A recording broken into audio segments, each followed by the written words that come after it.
வரவிருந்திருக்கும் media அனைவருக்கும் வணக்கம். And team எல்லாருக்கும் வணக்கம். And thanks. First of all நான் இப்படி ஒரு மூவியில் ஒர்க் பண்ணது எனக்கு ரொம்ப சந்தோஷமாக இருக்குது.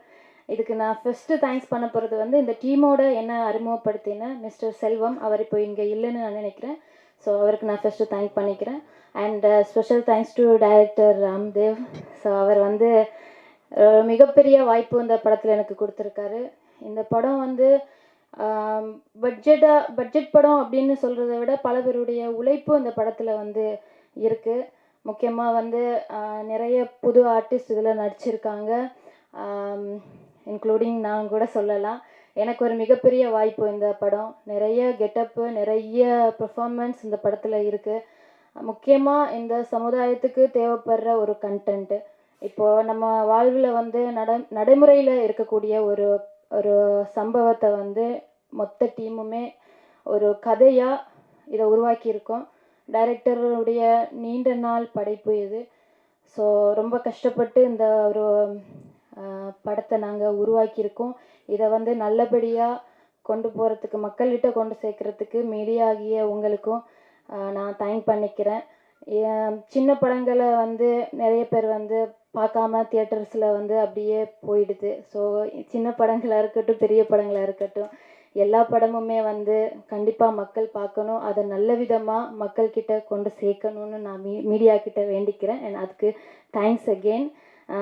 Bhagyaraj sir, thank you so much. நான் பாக்யராஜ் சார் கூட நடிக்கிறது ரொம்ப பெரிய பாக்கியம்னு சொல்லலாம்.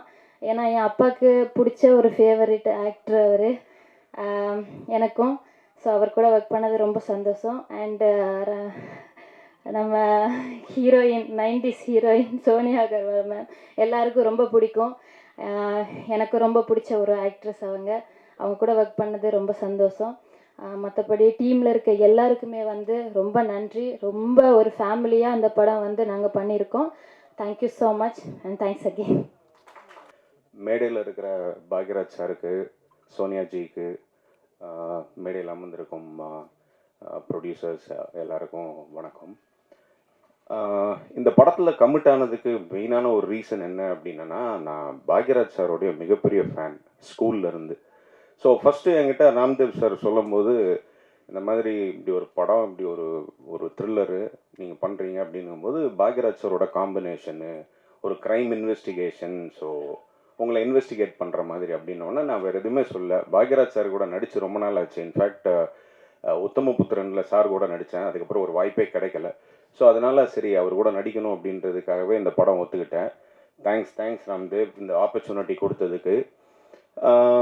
எல்லாருக்கும் தெரியும் பாக்யராஜ் சார் எவ்வளோ பெரிய டேலண்டட் ஒரு ஒரு ஒரு டைரக்டர் மட்டும் கிடையாது. ஹீஸ் எவ்வளோ பன்முகம் கொண்ட ஒரு என்ன சொல்கிறது, ஒரு ஆக்டர், ஒரு டைரக்டர், ஒரு ப்ரொடியூசர், ஒரு மியூசிக் டைரக்டர், ஒரு பத்திரிகையாளர், ஸோ ஒரு டிஸ்ட்ரிபியூட்டர், இவ்வளோ ஒரு பன்முகம் கொண்ட ஒருத்தருடைய ஃபேனாக இருக்கிறது நான் ரொம்ப சந்தோஷப்படுறேன். நான் அசிஸ்டன்ட் டைரக்டராக ஃபஸ்ட்டு ஜாயின் பண்ணும்போதே நான் கேள்விப்பட்டிருக்கேன், பாக்யராஜ் சார் எதையுமே எதிர்பாராமல் டைரக்டருக்கு ஹானஸ்ட்டாக இருக்கணும், அந்த ஸ்கிரிப்டுக்கு ஹானஸ்ட்டாக இருக்கணும், அந்த கதைக்கு படத்துக்கு ஹானஸ்ட்டாக இருக்கணும்னு சொல்லி ஃபைட் பண்ணுவார், ஜென்யூனாக சின்சியராக ஒர்க் பண்ணுவார் அப்படின்னு. அதே மாதிரி நான் ஒர்க் பண்ணணும் அப்படின்னு ஆசைப்பட்டேன். ஹீஸ் அ வெரி பிரில்லியன்ட் மேனுங்க. அதாவது என்னென்னா, முந்தானை முடிச்சு படத்தில் நீங்கள் பார்த்தீங்கன்னா கொஞ்சம் முருங்கக்காய் மேட்டரும் அப்படியும் வச்சுருப்பார். என்ன அப்படின்னா, ஒரு யூத்துக்கு, பெரியவங்களுக்கு அப்படின்னு சொல்லி, அதே மாதிரி ஜனரஞ்சகமாக அந்த படத்தை ஆக்கணும் அப்படின்றதுக்காக ஹீரோயினோட ஃப்ரெண்ட்ஸ் யாருன்னு பார்த்தோன்னா குட்டி குட்டி பசங்க, அவங்க கூடயே சுற்றிக்கிட்டு இருப்பாங்க. ஸோ இந்த படத்தை ஜனரஞ்சகம் ஆக்கணும் அப்படின்றதுக்காக அவர் யோசிக்கிற அந்த யுக்தி பார்த்தீங்களா, இதெல்லாம் தான் அவர்கிட்ட இருந்து நான் கற்றுக்கிட்ட ஒரு விஷயங்கள். அதெல்லாம் இம்ப்ளிமெண்ட் பண்ணணும்னு நினைக்கிறேன்.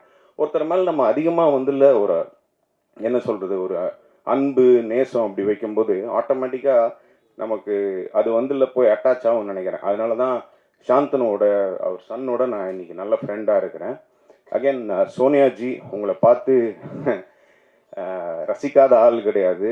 அப்போது காதல் கொண்டேன்லேருந்து இப்போ வரைக்கும் ஒரே மாதிரி இருக்கிறீங்க, அதே மாதிரி இளமையாக இருக்கிறீங்க. நிறைய பேருக்கு அந்த என்ன சொல்கிறது, அந்த கடவுளுடைய அந்த பிளெஸ்ஸிங் இருக்காது. இப்போ ட்ரிஷா இருக்காங்க, இப்போ பாருங்கள் நீங்கள். ஸோ அண்ட் அவங்க கூட நடிக்கும்போது இட் வாஸ் ஃபர்ஸ்ட் டைம் நடிக்கிறேன். It was like she is a very good nice human being first, நல்ல பர்ஃபார்மர். அவங்க கண் எனக்கு ரொம்ப பிடிக்கும், உங்கள் எல்லாருக்குமே பிடிச்ச மாதிரி. So it was a pleasure working in this film. அப்புறம் ராம்தேவ் பற்றி சொல்லணும் அப்படின்னா, அவர்கிட்ட பிடிச்ச விஷயம் எனக்கு அவருடைய கான்ஃபிடென்ஸு. என்ன சார் நம்ம பண்ணிடலாம் அப்படின்ற மாதிரி அவருடைய கான்ஃபிடென்ஸு, ப்ளஸ் எல்லா வேலையும் செய்வார். ஒரு ப்ரொடக்ஷன் மேனேஜர் வேலை, அசிஸ்டன்ட் டைரக்டர் வேலை, அசிஸ்டன்ட் கேமராமேன் வேலை. ஸோ அவரே இந்த படத்தில் ஒரு முக்கியமான கதாபாத்திரத்தில் நடிச்சிருக்கிறாரு. ஸோ அந்த கான்ஃபிடன்ஸ், அந்த ட்ரைவ் அவரே ப்ரொடியூஸ் பண்ணியிருக்கிறாரு ஃப்ரெண்ட்ஸோட சேர்ந்து. அவருக்கு சப்போர்ட் பண்ண ஃப்ரெண்ட்ஸுக்கு உண்மையிலே நான் வந்து I have to congratulate you people. So அவருடைய ஸ்ட்ரென்த்து வந்து டயலாக்ஸில், அவர் நல்ல டயலாக் எழுதுவார். என்னென்னா சோஷியல் மீடியாவில் அது போய் நல்லா ரீச் ஆகணும் அப்படின்ற மாதிரி யோசிச்சு எழுதுவார். ஸோ இன்றைக்கி வந்து அவ்வளோ ஸ்ட்ராங்கான ஒரு பிளாட்ஃபார்ம் வந்து சோஷியல் மீடியா. ஸோ அதில் தான் இன்றைக்கி எல்லா இளைஞர்கள் எல்லாருமே ஃபோக்கஸ்டாக இருக்கிறாங்க. ஸோ அதுக்கு தகுந்த மாதிரி அதில் வைரல் ஆகிற மாதிரியான ஒரு என்ன சொல்கிறது டயலாக்ஸ்லாம் எழுதணும் அப்படின்னு நினைப்பார். ஸோ அவருடைய அந்த கான்ஃபிடன்ஸ் எனக்கு ரொம்ப பிடிக்கும். Very good, all the best to you. And கரெக்டான ஒரு ஜானரை தேர்ந்தெடுத்திருக்காரு. இன்றைக்கி நம்ம சினிமாவுக்கு வரணும், தியேட்டருக்கு வரணும் அப்படின்னா எதுக்கு நம்ம வரணும் அப்படின்னா, ஒன்று ஒரு ஹாரருக்கு அந்த ஆம்பியன்ஸ் அந்த ஃபீல்டுக்கு வர்றாங்க, இல்லை ஒரு த்ரில்லருக்கு வராங்க, இல்லைன்னா பெரிய ஆர்டிஸ்ட்டு படம் வந்து இல்லை போகிறாங்க, இல்லைன்னா ஒரு யானை என்ன சொல்கிறது நாய் அந்த மாதிரி வச்சு எடுத்தோன்னா பசங்களுக்கு ஒரு அட்ராக்டிவாக இருக்குது. ஸோ இன்றைக்கி வர்ற முக்கியமான 2 ஜானரில் தியேட்டரில் புதுமுகங்கள் எல்லாம் நடித்தா கூட ஒரு த்ரில்லரு ஒரு ஹாரர் அப்படின்னா போய் பார்ப்போம் அந்த எக்ஸ்பீரியன்ஸ்க்காக. ஏன்னா மற்ற எந்த ஜானர் படம்னாலும் நம்ம வீட்டில் ஓடிடியில் பார்த்துடலாம். பட் இதனோட எக்ஸ்பீரியன்ஸே தனி, அந்த 4Kல அந்த ஒரு டால்பி அட்மாஸில் பார்க்குறது. ஸோ இஸ் இந்த ரைட் பிளாட்ஃபார்ம், கரெக்டான ஒரு ஜானரை தேர்ந்தெடுத்திருக்காரு. அப்புறம் பிரனா இந்த படத்தில் வந்து இன்ட்ரடியூஸ் பண்ணியிருக்காங்கன்னு நினைக்கிறேன். ஸோ அவங்களுக்கு ஒரு மீட்டியான ஒரு ரோலு, அவங்க வயசுக்கு மீறின ஒரு ரோல்னு நினைக்கிறேன். பட் அதை நல்லாவே பண்ணியிருக்கிறாங்க. ட்ரெய்லரு மற்ற விஷயங்கள் எல்லாமே நல்லா வந்திருக்கு. I wish the whole team very big success. Almighty let him bless. Thanks a lot. Thanks a lot for this day.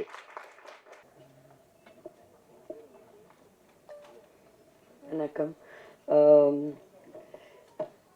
It was amazing working with everyone, the whole team, and I think I have to thank Director Ramdev for giving me the opportunity to act with Bhagyaraj sir, a legend. And amazing experience. I was really looking forward to this shoot because ange poite ipdi a senior artist, a legend is going to be there on the sets, how is going to be, and it was wonderful. I learned a lot from sir, and thank you sir. It was wonderful working with you, Srinath. It was wonderful working with you too, and the whole team. Wishing everyone a lot of success, and hope you all like the movie. Thank you. 3ஆம் மனிதன் audio ஃபங்க்ஷனுக்கு வந்திருக்க மரியாதைக்குரிய அனைத்து பத்திரிகையாளர் நண்பர்கள் மற்றும் TV ஊடக நண்பர்கள் எல்லாத்துக்கும் என்னுடைய பணிவான வணக்கத்தை தெரிவிச்சுக்கிறேன். அதே மாதிரி இந்த படத்தில் டைரக்டர் ராம்தேவ் அவருக்கு உறுதுணையாக இருந்த தயாரிப்பாளர்கள், இன்னும் நிறையா டெக்னீஷியன்ஸ் எல்லாருமே அவருக்கு ரொம்ப ஹெல்ப்ஃபுல்லாக இருந்திருக்காங்க. அவங்க எல்லாத்துக்கும் என்னுடைய வணக்கத்தையும் வாழ்த்துக்களையும் தெரிவிச்சுக்கிறேன். படத்தில் நடித்தவங்க நிறைய பேர் எங்கள் ஊர் நடித்தது ரொம்ப சந்தோஷமாக இருக்குண்ணா. நானும் நிறைய பேர்த்து கூட சோனியா கூடலாம் அவங்க படத்தை பார்த்துட்டு இருந்த ஒழிய இந்த படத்தில் தான் காம்பினேஷனாக நடித்தோம்.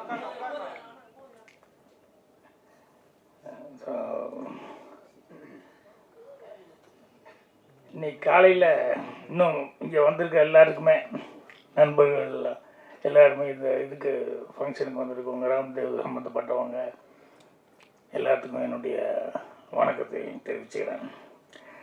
காலையில் பேப்பர் படித்தப்போ ரொம்ப சந்தோஷமாக இருந்தது.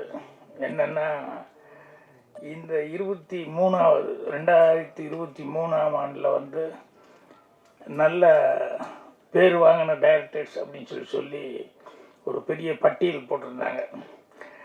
கிடா டைரக்டர் வெங்கட், அப்புறம் நான் நடித்த டாடா அந்த படத்தினுடைய டைரக்டர் கணேஷ் பாபு, மந்திரமூர்த்தி அயோத்தி படம் பண்ணவர், அப்புறம் விநாயக் சந்திரசேகரன் குட் நைட் அந்த படம் பண்ணவர், விக்னேஷ் ராஜா போர்த்தொழில், ராம் சங்கையா தண்டட்டி அந்த வில்லேஜ் சப்ஜெக்டு, ராம்குமார் பாலகிருஷ்ணன் இப்போ பார்க்கிங்னு ஒரு படம், அப்புறம் அருள் செய்யன் அவர் குயிக்கோ அந்த படம் பண்ணியிருக்காரு, அப்புறம் ஹரிகரன் ராம்னு சொல்லி ஜோன் ஒரு படம், இப்போ 1000 பொற்காசுகள் ரிலீஸ் ஆகிருக்கு ரவி முருகையா.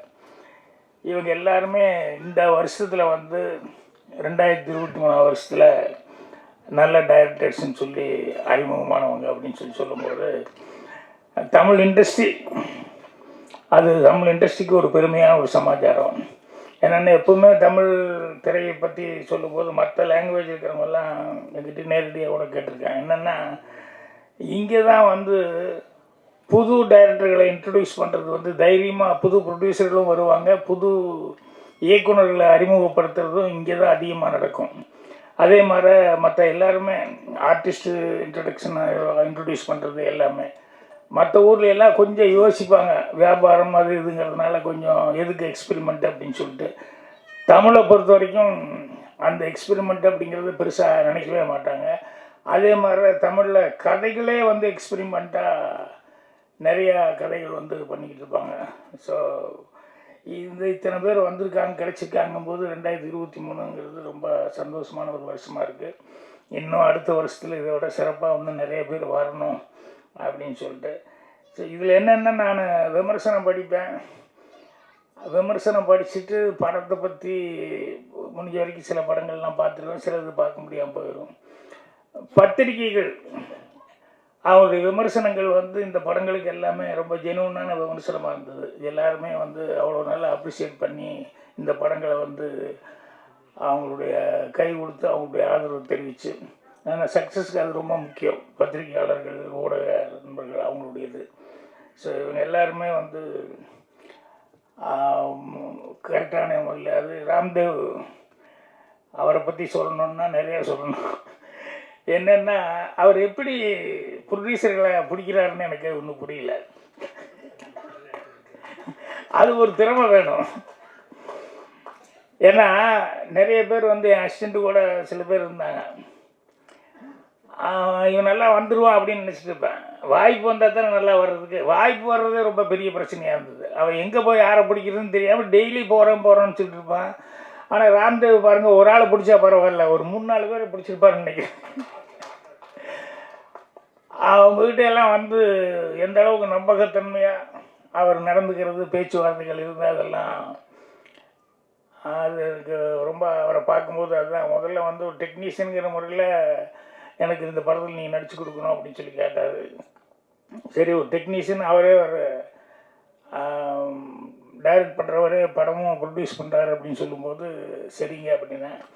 அதுக்கப்புறம் தான் தெரிஞ்சது ஒரு வேஷம் போட்டு டக்குன்னு வந்து நின்னார். இது என்னது புதுசாக இருக்கு என்ன? இல்லை சார் அப்படின்னாரு. அப்புறம் பார்த்தா ரொம்ப முக்கியமான ஒரு ரோல் எடுத்துக்கிட்டார் அவர். அப்புறம் அவர் ஒன்று எழுதிட்டாருன்னா அதுலேயே நிற்பார். ஏதாவது சொன்னால் இல்லைங்க இது அப்படின்னா, இல்லை சார் இதுதான் கரெக்டாக இருக்கும் அப்படின்னா. அப்போ நமக்கு எக்ஸ்பீரியன்ஸ் என்றால் அது இவர்கிட்ட சொல்லி ஆர்கியூ பண்ணி என்ன பிரயோஜனம்? அப்புறம் கொஞ்சம் நேரம் கழிச்சு இல்லை அது கரெக்டு தான் சார் அப்படின்னு கொஞ்சம் லேட்டாக வருவார். இல்லைன்னா டப்பிங்கில் வந்து சொல்லுவார். அந்த மாதிரி அவர். ஆனால் அவர் கான்செப்ட் ஒன்று அவர் பிடிச்சிருக்காரு. அது ஒரு டிஃப்ரெண்ட்டாக இருந்தது அந்த கான்செப்ட் அவர் பிடிச்சது. பிக்சர் ஓப்பனிங்லேயே நான் தான் பிக்சர் ஓப்பனிங்கே மேலே ஓப்பன் ஆகும். நான் டிவி பார்த்துருக்க மாதிரி இந்த பிரணா இவங்க அந்த டிவியில் வருவாங்க அவங்க குழந்தையோட. ஸோ எண்டு அதே மாதிரி வந்து அந்த படத்தினுடைய எண்ட்லேயும் வந்து அவங்க மேலே என் மேலே அவங்க மேலேயும் ஃபினிஷ் பண்ணியிருப்பாங்க. என்னன்னா க்ரைமாக இருந்தால் கூட அதில் வந்து எப்படி க்ரைமை எப்படி கண்டுபிடிக்கிறாங்க அப்படிங்கிறதெல்லாம் வந்து அது நிறைய விஷயங்கள் அப்படி சுற்றி அப்படி வந்துக்கிட்டே இருக்கும். ஆனால் கடைசியில் அது என்ன அப்படின்னா அந்த அதில் ஒரு சென்டிமெண்ட் வச்சுருந்தார். என்னென்னா ஒரு இன்னசென்ட்டாக இருக்கிற பசங்க, யங்ஸ்டர், அவங்க வந்து ஒரு தப்பு செய்யாத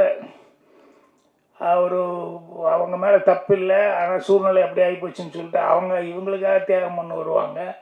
இந்த கேரக்டர் அவங்களுக்காக தியாகம் பண்ண வரும் அப்படிங்கிற மாதிரி சொல்லி பண்ணிவிட்டு அதுக்கப்புறமா வந்து அது என்னென்னா அந்த குழந்தைகளை வளர்த்துறதுக்கு அவங்க கஷ்டப்பட்டு அப்புறம் அந்த குழந்தைகளை எப்படி ஆளாக்குனாங்க அப்படிங்கிறத வந்து அதை கரெக்டாக கொண்டு வந்து லிங்க் பண்ணி ஃபினிஷிங்கில், அதாவது படத்தில் ஏதாவது ஒரு மெசேஜ் இருக்கான்னு சொல்லி கேட்டோம்னா இல்லை நல்ல மெசேஜே இருக்குது அப்படிங்கிற அளவுக்கு அந்த கதையில் அதை கரெக்டாக லிங்க் எடுத்து வந்திருப்பார். அப்புறம் எங்கிட்ட அதாவது குறைச்சலாக பேசினார், குறைச்சலான நாள்னாரு. ஆனால் நிறைஞ்ச நாள் ஒர்க் பண்ண மாதிரியே படம் பூரா நான் டப்பிங் பேசுகிறேன் தீரவே மாட்டேங்க டப்பிங்க. என்னங்க இது இவ்வளோ எடுத்து வச்சுருக்கீங்க அப்படின்னா, அங்கே எடுக்கும்போது என்னென்னா கடன்னு அவர் ஷார்ட் பிரித்து வச்சுருப்பார் எல்லாம். அதில் ஏதாவது ஒன்று அப்படின்னா டிஸ்டர்ப் ஆகிடுவார். அது பிரகாரம் எடுக்கணும், அவ்வளோதான். அதனால் அவரை எடுத்தது பார்த்தா நிறையா அவர் எடுத்த விஷயங்கள் எல்லாமே வந்து பார்த்தேன், எல்லாம் கரெக்டாக தான் எடுத்திருக்காரு. அதில் எல்லாம் ஒன்றும் குறை சொல்கிற அளவுக்கு ஒன்றும் இல்லை. ஸோ அவரும் நான் சொன்ன மாதிரி அவரும் நடிச்சிருக்கார் முக்கியமான ஒரு கேரக்டர் எடுத்துக்கிட்டு. இவங்க அந்த பிரணா அவங்களுக்கு அது யார் ஸ்ரீநாத் வந்து சொன்னார், அவங்க வயசுக்கு மீறின ஒரு கேரக்டர் அப்படின்னு சொல்லிட்டு. ஆமாம், சில நேரங்களில் சில பேர்த்துக்கு வந்து அந்த வயசுக்கு மீறி சில கேரக்டர்கள் வந்து வரும்போது இது அவங்களால முடியுமா முடியாதா அப்படிங்கிற மாதிரி. ஆனால் அதெல்லாம் அவங்களுக்கு ஒரு அனுபவமாக வந்துடும். ஸ்ரீதேவி நடிக்கும்போது பாலச்சந்திர சார் படம் 3 முடிச்சாது, அந்த படத்தில் நடிக்கும்போது அவங்க ஏஜுக்கு ரொம்ப சம்மந்தம் இல்லாத ஒரு கேரக்டராக அவங்க பண்ண வேண்டி வந்தது. அந்த மாதிரி நிறையா பேர் நிறையா அந்த ஏஜை தாண்டி இருக்கக்கூடிய கேரக்டர்ஸ் செய்யும்போது அந்த எக்ஸ்பீரியன்ஸ் வந்து அவங்களுக்கு பின்னால் வந்து ரொம்ப ஹெல்ப்பாக இருக்கும். இதில் அவங்க நல்ல சிறப்பான முறையில் அவங்க செஞ்சுருந்தாங்க. சோனியா அகர்வால் அவங்க எனக்கு 1 நாள் 2 நாள் தான் ஒர்க்கு, ஆனால் அந்த 1 நாள் ஒர்க்கும் சிறப்பாக இருந்தது. எனக்கு அவங்க பேச வரும்போது அப்படியே பார்த்துக்கிட்டே இருந்தேன் சார். என்னென்னா அங்கே நான் கூட நடிக்கும்போது அவங்க பேசுறது காதுலேயே விழுகல, விஸ்பரிங். ஆனால் லிப்பு வந்து கரெக்டாக இருக்குது, ஆனால் எனக்கு கேட்கல. இது ராம்தேவ் நீங்கள் பேசுனீங்களா அப்படின்னாரு. ஏன்னா அவர் அடுத்தது கட் சொல்கிறதுக்கு இது பண்ணுறதுக்கு என்ன பண்ணுறதுன்னு தெரியாமல் அப்படி கவனிச்சுக்கிட்டு இருந்தார். அதனால் இங்கே வந்து பேச வரும்போது கரெக்டாக கேட்குமா கேட்காதா அப்படின்னு நினச்சிக்கிட்டு இருந்தேன். ஆனால் அவங்க இப்போ இங்கிலீஷில் பேசுறதுனால அந்த பிரச்சனை இல்லை. தமிழில் பேசுகிறதுனா தான் கொஞ்சம் ப்ராப்ளமாக இருக்கும். ஏன்னா தப்பு வருமோ அப்படின்னு சொல்லிட்டு அவங்களுக்கு அந்த கான்சன்ட்ரேஷன் இல்லை. இப்போ நான் இங்கிலீஷில் பேசுனா நான் கொஞ்சம் யோசிப்பேன்ல, அது மாதிரி அவங்க தமிழில் பேசுனா அவங்க அப்படி. ஸோ இப்போ ஸ்ரீநாத்தோட ஒர்க் பண்ணும்போதும் அதெல்லாம் அது முக்கியமான இன்வெஸ்டிகேட் பண்ணுற மாதிரி கேரக்டரு. ஸோ அவர் கூட நடிக்கும்போதும் அவர் டைரக்ஷன் பண்ணிட்டு இருந்தவர். நிறைய பேர் இப்போ டைரக்ஷன் பண்ணுறவங்கெல்லாம் ஆக்டிங்லேயே வந்துட்டாங்க இல்லை, கொஞ்சம் கஷ்டமான வேலைன்னு எல்லாம் தெரிஞ்சு போச்சு. ஆமாம், போனோமா ஏதோ வசனம் பேசணுமா ஏதோ கொடுத்தாங்களா வந்தோமா அப்படிங்கிற மாதிரி. இது எப்போ கதை எழுதி அதை வந்து கஷ்டப்பட்டு லொக்கேஷன் எல்லாம் போய் பார்த்து அதுக்கப்புறம் ஆர்டிஸ்ட்டுகளை செலக்ட் பண்ணி இப்போ நினச்சி பார்த்தா எனக்கு ஆச்சரியமாக இருக்குது, ஓ நம்ம தான் இதெல்லாம் பண்ணோமா அப்படின்னு சொல்லிட்டு. ஏன்னா அப்போ அது வேலை மாதிரி தெரியல, அதனால் வந்து எனக்கு கஷ்டப்பட்டோங்கிறதே ஒன்றும் தெரியல. ஆனால் இப்போ வந்து எல்லோரும் சொல்லும்போது தான் நமக்கு தெரியுது இது இந்த மாதிரி அப்படின்னு சொல்லிட்டு. காலையில் இன்னொரு காமெடி கூட நடந்தது. நம்ம பாவா செல்லதுரை இருக்கார், கதை சொல்லி எல்லாம் டிவியில் பார்த்துட்டு இருப்பீங்க. அவர் ஃபோனில் பேசிகிட்டு இருந்தார்.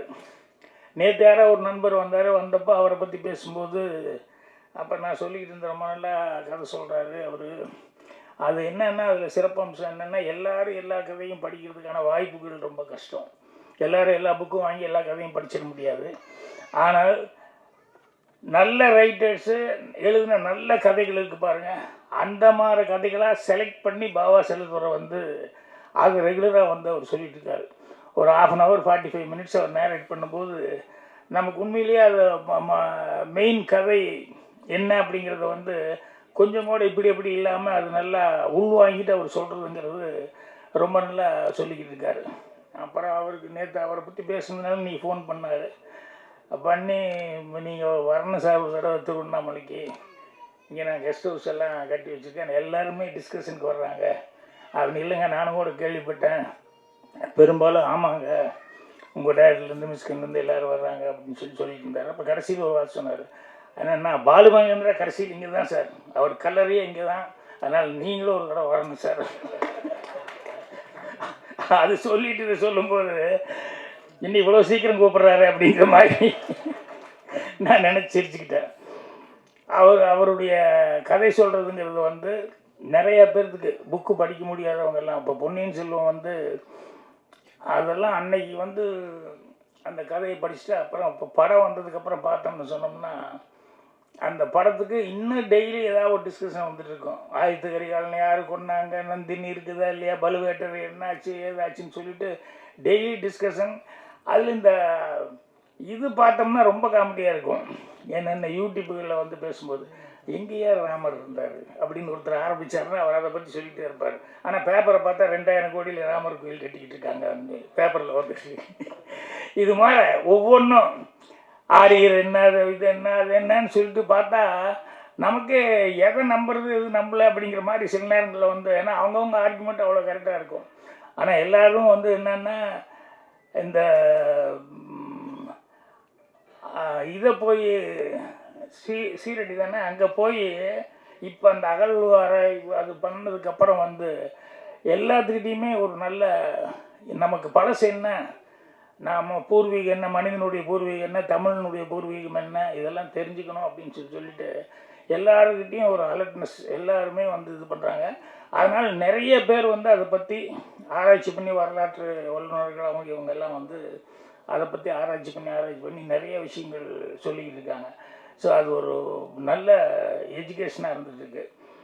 ஸோ அதெல்லாமே தமிழை பொறுத்த வரைக்கும் ரொம்ப சந்தோஷப்பட வேண்டிய சமாச்சாரங்கள். இந்த மாதிரி சினிமா இண்டஸ்ட்ரியில் வந்து நிறைய ஆளுகளுக்கு சான்ஸ் கிடைக்கிறது அப்படிங்கிறது, அந்த எல்லாருக்குமே புதுமுகங்கள் வந்தாங்கன்னா அவங்களுக்கு ஈஸியாக வந்து சான்ஸ் கிடைக்கிறது. இதெல்லாம் தமிழ் இண்டஸ்ட்ரியை பொறுத்த வரைக்கும் மற்ற இண்டஸ்ட்ரீஸில் நடக்குது, ஆனால் அதிகமாக வந்து நடக்கிறதுங்கிறது தமிழ் இண்டஸ்ட்ரியில் தான். ஏன்னா இது நிறைய பேர் வந்து அதை வந்து என்கிட்டே கேட்டிருக்காங்க, நிறைய பேர்த்துக்கு நானும் சொல்லியிருக்கேன். அந்தளவுக்கு தமிழில் வந்து ப்ரொடியூசர்ஸ் வர்றதும் சரி, டைரக்டர்ஸு நியூ ஃபேஸஸாக நடிக்க வர்றவங்க எல்லாம் கிடைக்கிறது அப்படிங்கிறது.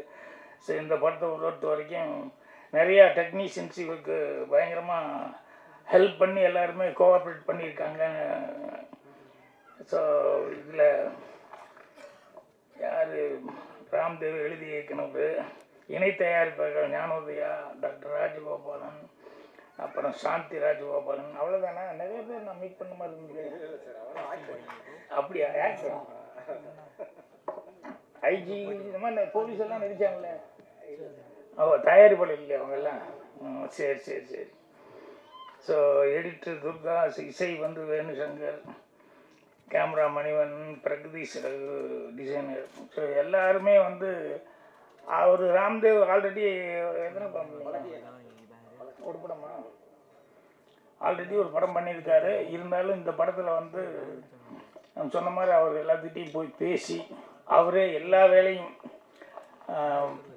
ப்ரொடக்ஷன் வேலையிலேருந்து எல்லா வேலையும் அவரே பார்த்துக்கிட்டு இருக்காரு. ஸோ அதனால தான் இத்தனை பேர்த்த வந்து சேர்த்த முடிஞ்சது.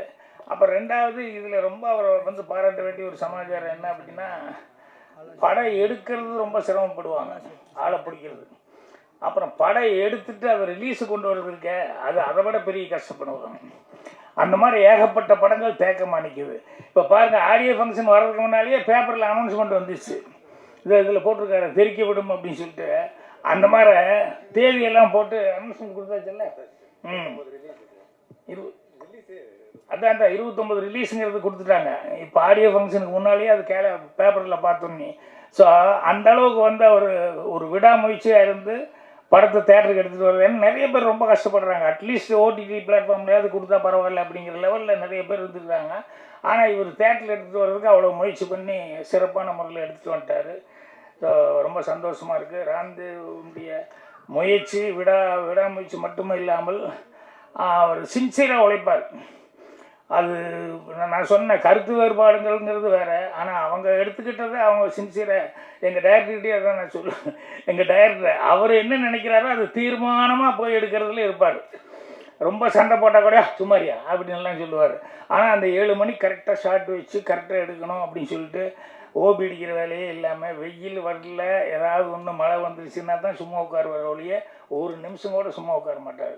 ஸோ அவர்கிட்ட அந்த சின்சியாரிட்டிங்கிறது வந்து இத்தனை வருஷமாக அவருக்கு பேர் எடுத்துருக்காரு அப்படின்னு சொன்னோம்னா, அவர் அந்த ஆரம்ப காலத்துலேருந்து உழைச்ச உழைப்புகள், அப்படிங்கிறதெல்லாம் இன்றைக்கெல்லாம் நினச்சி பார்த்தோம்னு சொன்னோம்னா அது ஒரு மிரக்கலான சமாச்சாரம்.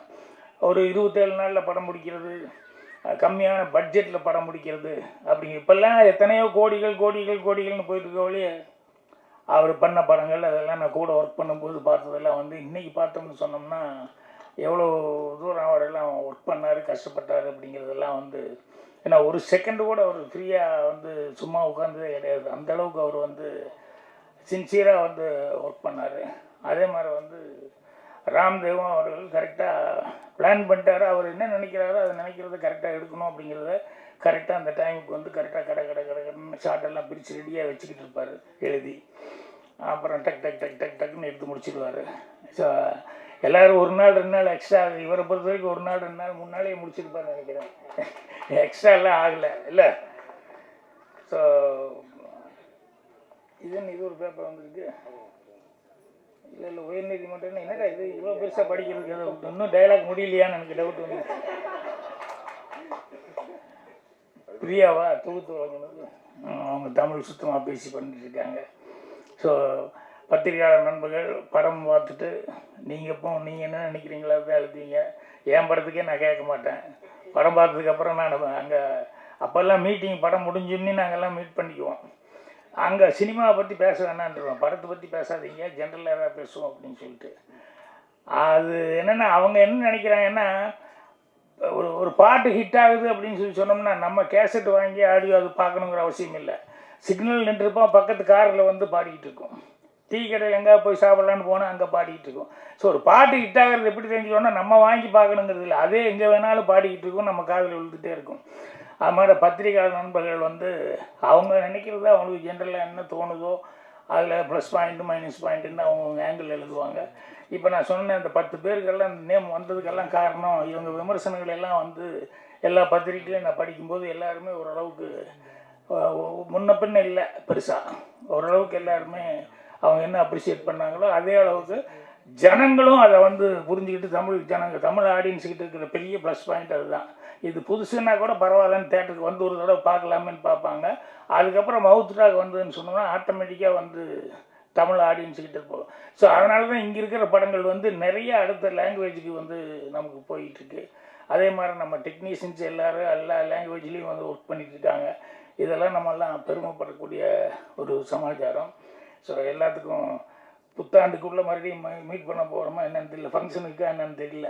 மறுபடியும் நானும் வெளியூரெல்லாம் போக வேண்டிக்கிறதுனால அட்வான்ஸாக புத்தாண்டு நல்வாழ்த்துக்கள் எல்லாத்துக்கும் தெரிவிச்சுக்கிறேன். ராம்தேவ் அவர்களுக்கும் அவர் டீமுக்கும் அட்வான்ஸாக என்னுடைய நல்வாழ்த்துக்கள் தெரிவிச்சுக்கிறேன். நன்றி, வணக்கம். எல்லோருக்கும் வணக்கம். நேரம் இல்லாதனால கொஞ்சம் நேரத்தில் பேசி முடிச்சிடுறேன். அதாவது மகாபாரதத்தில் கிருஷ்ண பரமாத்மா மாதிரி எங்களுக்கு இந்த படத்துக்கு 3ஆம் மனிதனுக்கு அவர் தான் ஒரு தேரோட்டம் மாதிரி நான் நினச்சிக்கிட்டு இருக்கேன். அவர் தான் கண்டிப்பாக இந்த படத்தை தூக்கி நிப்பாட்டுறாரு. அதுக்கு பிறகு நடிச்சிருக்காரு அப்படிங்கிறாரு. அதாவது நடிச்சிருக்கிறது ஏதாச்சும் நடந்த விஷயம். ஏன்னா நிறைய பேர் வந்து நடிக்க வர்றாங்க, அவங்கள வந்து புதுமுகமாக போடலாம் அப்படின்னா ஆர்வம் தான் இருக்க ஒழிய நம்ம சொல்கிறத செய்ய மாட்டேங்கிறாங்க. சரி, இதுக்கு நம்மளே நடிச்சிட்டு போயிடலாம், ஏன்னா இவங்களை வச்சுக்கிட்டு நம்ம போராடுறத காட்டிலும் நம்மளே நடிச்சிட்டு போயிடலாம் அப்படின்ட்டு. ஏன்னா நான் வந்து 5 பாலுக்கு 10 ரன் அடிக்கிறேன். ஏன்னா சின்ன பட்ஜெட்டில் எடுக்கணும். ஏன்னா ஒவ்வொரு விஷயமும் நான் ஒரு ப்ரொடியூசராக ஒரு டிஸ்ட்ரிபியூட்டராக, ஏன்னா பழகிய நாட்கள்னு ஒரு படம் எடுத்தேன். எடுத்தால் நல்ல படமும் பேர் தான் வாங்கியிருக்கே ஒழிய எனக்கு ஒன்றுமே வரல. எங்கள் அம்மா இப்போ வீட்டில் இருக்கிற ரேஷன் கார்டை கூட நான் வீட்டுக்கு போனால் ஒழிச்சு வச்சிடுறாங்க. ஏன்னா வந்து இதை கூட தூக்கிட்டு போய் அடமானம் வச்சுருவான் படத்துக்கு அப்படின்னு. அதனால் வந்து படத்தை வந்து ஸ்டார்ட் பண்ணிட்டேன். ஆனால் முடிக்கிறதுக்கு ரொம்ப உறுதுணையாக இருந்த ஞானோதயம் சார், ராஜகோபால் சாரை நான் நன்றி இப்போ கூறிக்கிறேன். வேறு என்ன சொல்கிறது மேம், அதாவது இந்த படத்துக்கு அழகு சேர்க்கிறது சோனியா மேம். அதுக்கு பிறகு பிரணா வந்து ஒரு நல்ல ஒரு ஆர்டிஸ்ட்டை நான் அறிமுகப்படுத்தியிருக்கேங்கிறதெல்லாம் சந்தோஷப்படுறேன். ஸ்ரீநாத் சார் சொல்லவே வேணாம், அவர் விஜய் சாருடைய ஃப்ரெண்டு, இப்போ எனக்கும் ரொம்ப பெஸ்ட்டு ஃப்ரெண்டு. அவ்வளோ தூரம் ரிலீஸ் வரைக்கும் நேற்று முந்தானையில் கூட ஒரு டிஸ்ட்ரிபியூட்டரை கூட்டு போய் அறிமுகப்படுத்தி என்ன வழி சார் ஏது வழி சார்னு கூட இருந்தே உதவி பண்ணுறாரு. அதுக்கு பிறகு என்ன சொல்கிறது, முடிந்த அளவு முயற்சி செய், முடியாததை இறைவன் செய்வான் அப்படிங்கிற மாதிரி உங்கள் எல்லாரையுமே பத்திரிகை ஊடக எல்லா நண்பர்களையும் ஒரு இறைவனாக பார்த்து நீங்கள் உதவுவீங்கன்னு நான் நினைக்கிறேன். நன்றி, வணக்கம்.